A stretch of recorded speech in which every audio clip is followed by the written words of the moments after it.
Good morning and welcome to day 8. Day 8. Oh my gosh, it's day 8. We are using the Abundance Book, Prosperity Plan, Prosperity Challenge, whatever you want to call it. I don't really think it's a challenge, but it might be if you're not used to doing something for 40 days straight. And this is day 8 and it is my favorite day.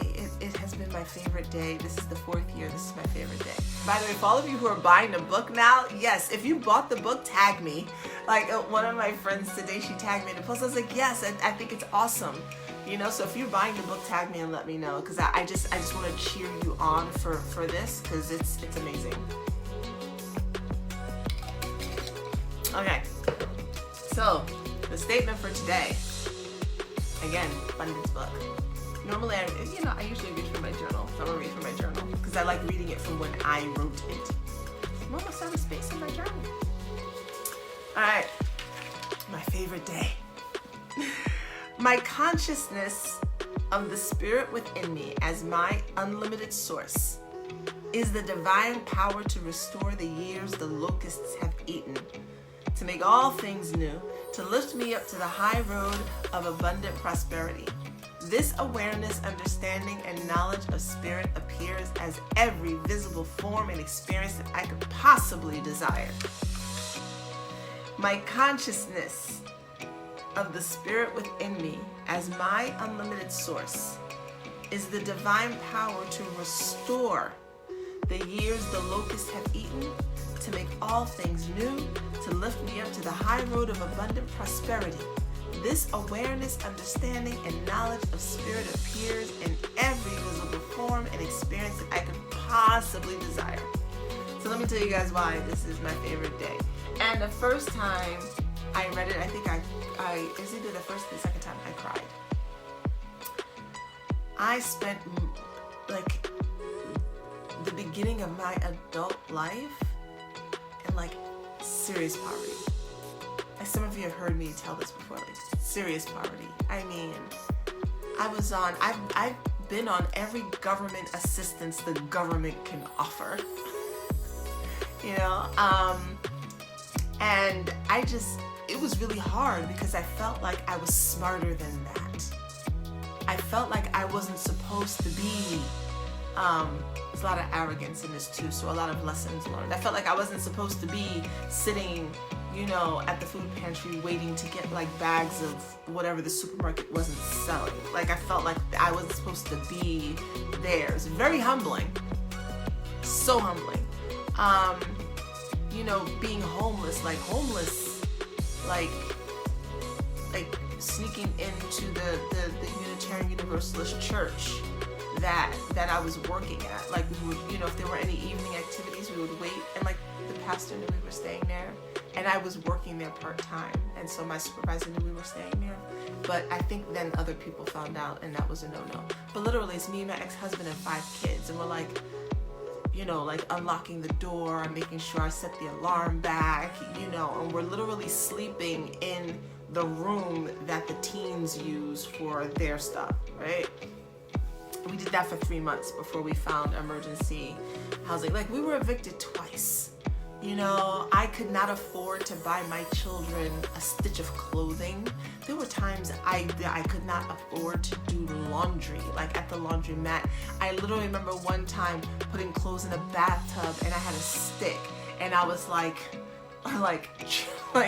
mixing the clothes, jeans, like mixing the clothes in the bathtub, trying to clean them the best I could. You know, because my kids were little and they needed clean clothes. So those were the years for me that the locusts had eaten. This is from like 25 to at least definitely to about 30, 37, 38, even into when I came back to New York City. And I was trying to find my way in New York City because I didn't know the city anymore. I'd been gone. So while so many people were out like clubbing it up and partying and dating, not only was I changing diapers, but I was changing diapers and applying for WIC and applying for food stamps and stressing out about not being able to afford to take my kids on little trips, and we were homeschooling, and you know, and yeah, I should have gone to work and I would have to pay for after school, and yeah, I shouldn't have had that many kids, but you know, I did, and you know, and all of the stuff that goes along with that and the story in your head. And so for a good 10 years, 10 to 15 years, I was just like, the money was like tight. Like virgin asshole was loose. You understand what I'm saying? Like, it was tight. And I cried a lot.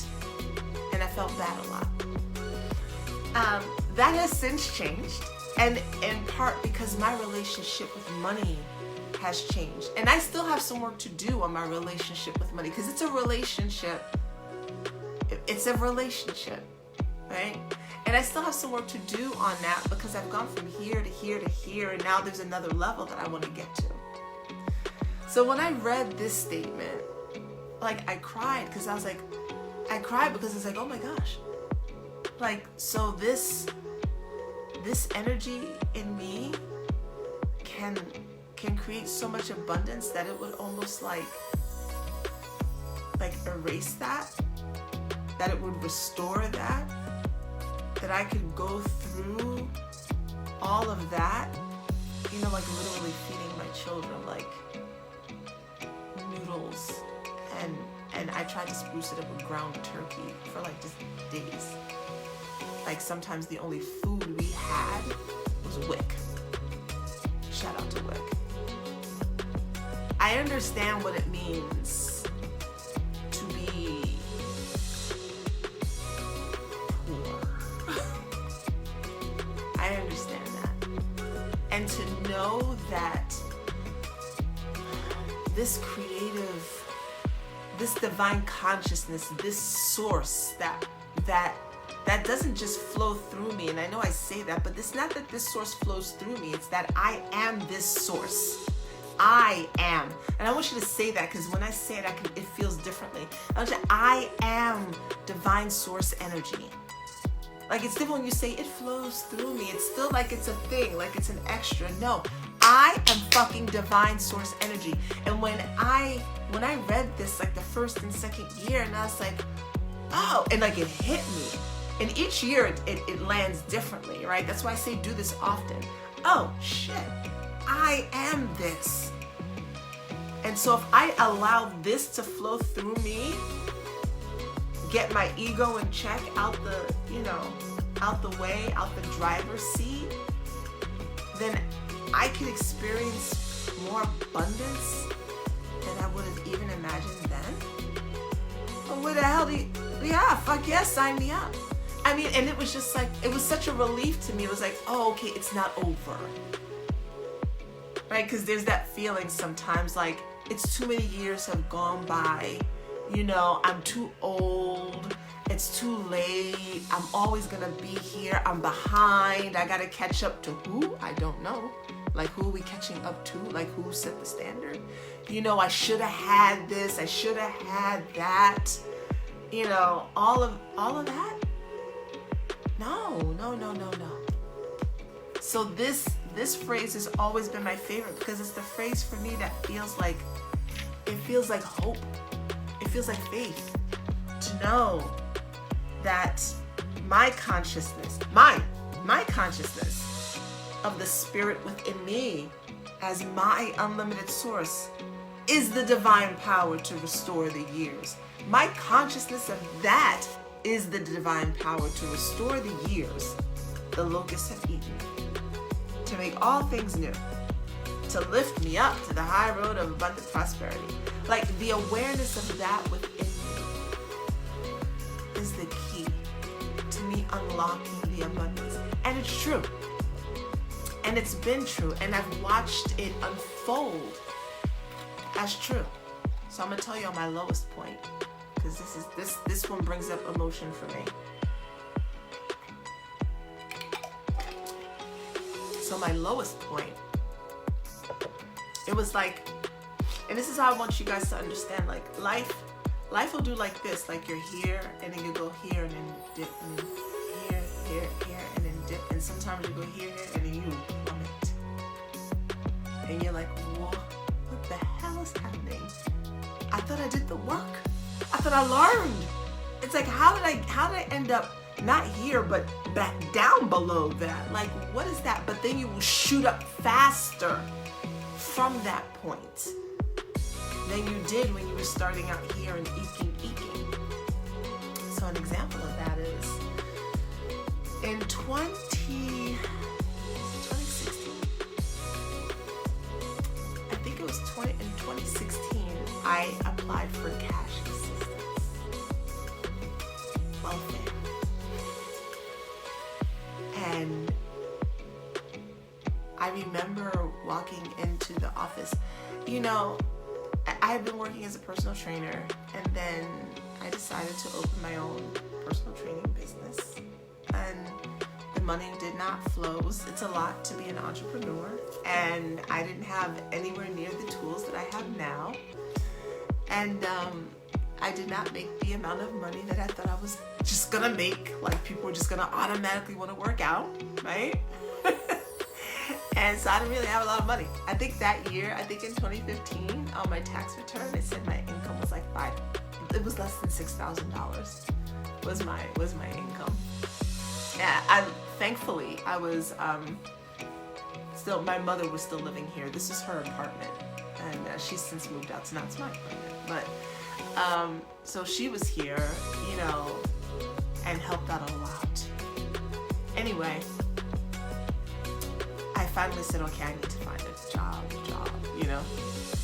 But I hadn't found one yet, and I was already on food stamps, and I had since gotten over the stigma of that, because that was enough for me. Because I didn't grow up with food stamps, and I'm gonna be honest, you know, in my mind I had this mental idea of what that meant. That's why I said this was all very humbling for me, very humbling, life changing.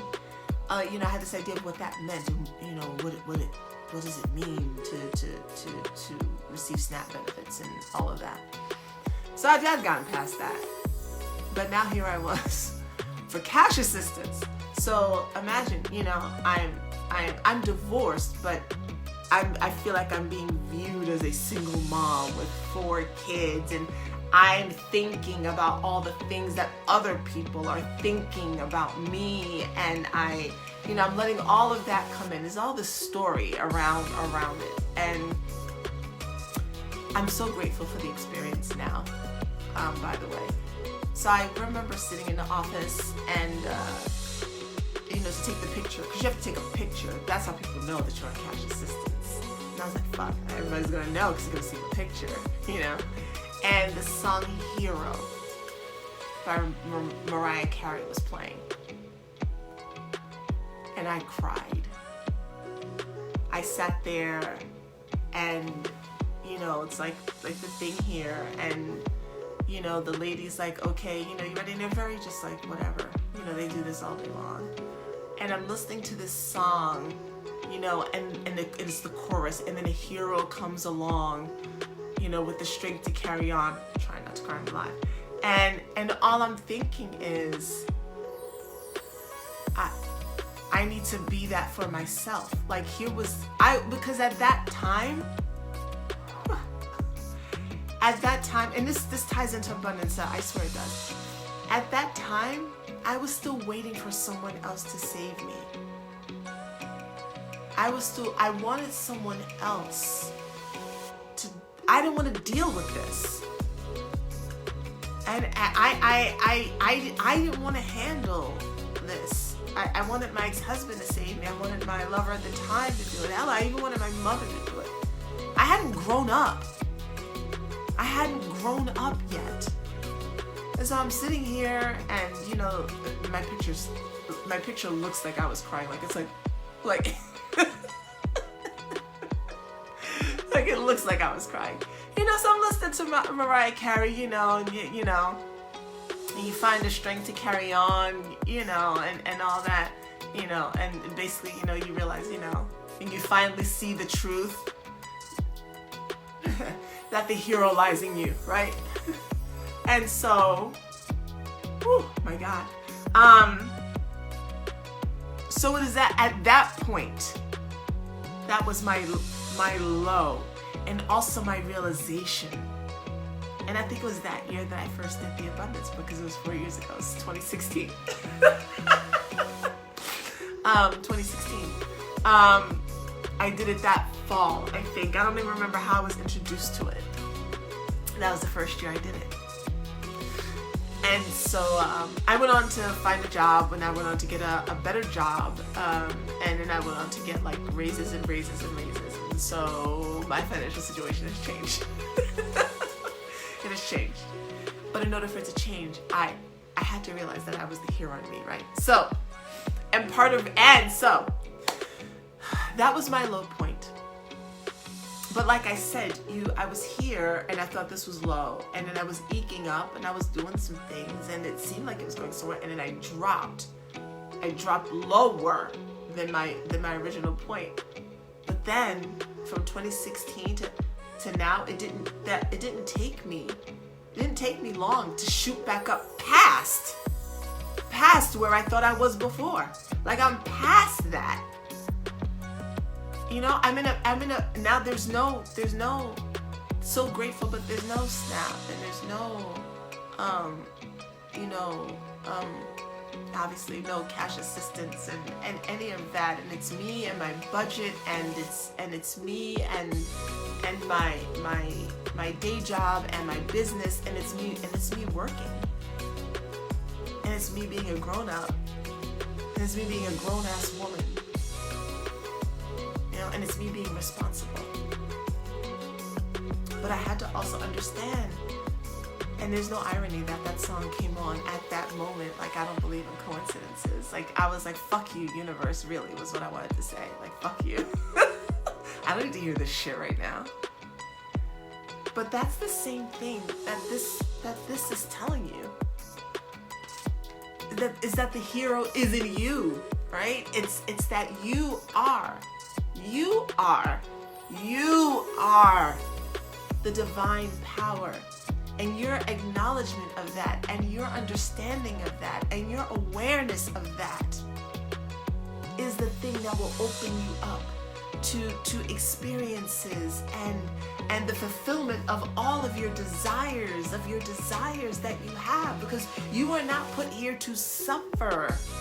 You are put here to experience this earth as your playground, as a classroom, with all 5 of your senses. You were put here to travel and to smell flowers in other countries and to eat food from different places. You were put here to have cotton sheets and silk sheets. You were put here to sleep on a bed of grass and look at the stars at night. You were not put here to struggle and scrape by and try and constantly figure it out. That's not that. If anything, you might have been put here to learn that that's not what you're here to do. That might be the lesson for some of you. That's not what you're here to do. The lesson for me was that I had to learn to not be such a fucking spoiled brat. Like, what the hell? Like, where in my mind did I decide that I was entitled to have someone else take care of me? Like, I don't know where exactly I got that message. I'm damn sure that my parents didn't give it to me on purpose, you know? But I somehow had this entitlement thing going on, and it's like, it shamed me to admit that. Like, what in the holy hell? So my lesson was to learn to be responsible. If your lesson is to learn that you're not here to suffer, it still comes back to the same place. Actually, it still comes back to realizing that the power is in you. So if you think that you're here to suffer and that shit doesn't work out right, well, you've given your power away. If you think that people owe you shit and they're supposed to be doing shit for you, you're still giving your power away. So the only reason I was going to get something is if somebody else gave it to me, or if they did it for me. What the hell? No. Because then they get to decide the limitations. They get to decide the limitations.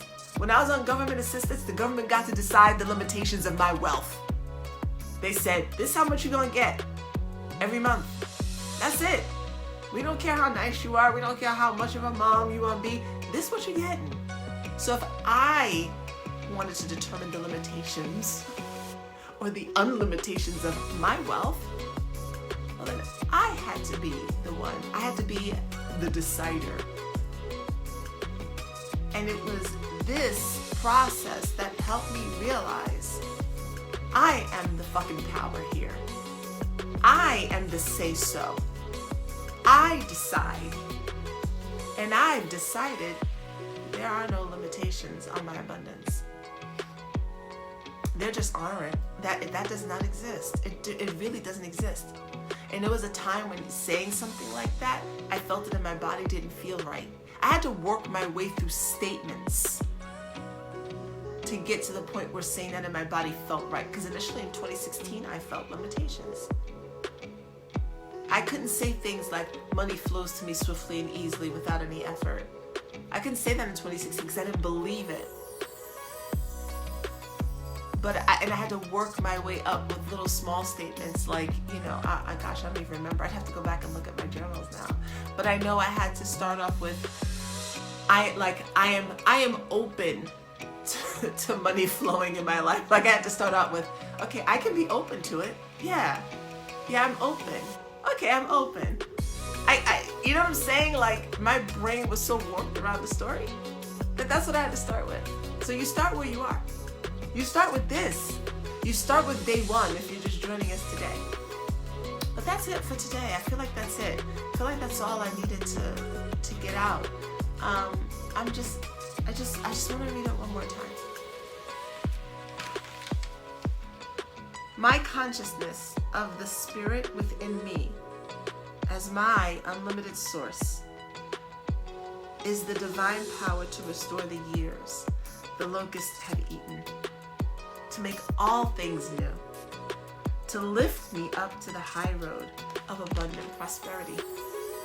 This awareness, understanding, and knowledge of spirit appears in every visible form and experience that I could possibly desire. Take some time today and think about what it is that you desire. Can you see it, touch it, smell it, taste it? Can you hear it? If you can imagine it, you can create it. That's it. All right, I'm out. I'm gonna finish drinking my juice.